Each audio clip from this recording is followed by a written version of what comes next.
मुझे परमात्मा दिखा दो। एक बार अकबर ने बीरबल से कहा, मुझे परमात्मा दिखा दो।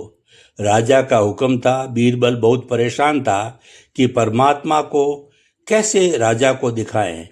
इसी विचार को लेकर बीरबल छुट्टी पर चला गया और उदास रहने लगा। एक दिन परिवार में चर्चा हुई। उदासी का कारण पूछा गया तो बीरबल ने बता दिया कि राजा ईश्वर के दर्शन करना चाहते हैं। बीरबल का बेटा बोला, कल सुबह मुझे आप साथ ले जाएं, मैं अपने आप राजा को दर्शन करा दूंगा। दूसरे दिन सुबह बीरबल और लड़का दरबार में पहुंचे और राजा को कहा, मेरा लड़का आपके प्रश्न के उत्तर का समाधान करेगा।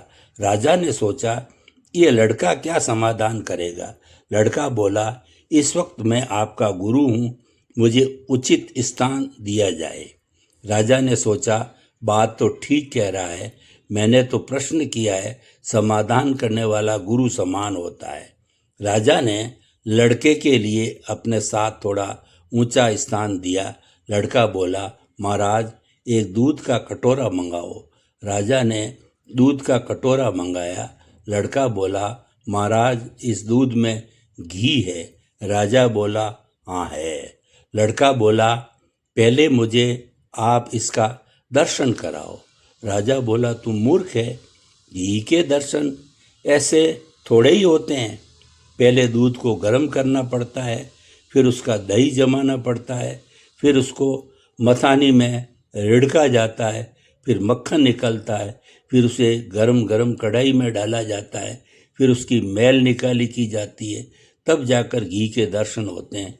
ऐसे ही थोड़े दर्शन होते हैं। लड़का बोला, यही उत्तर है आपके प्रश्न का।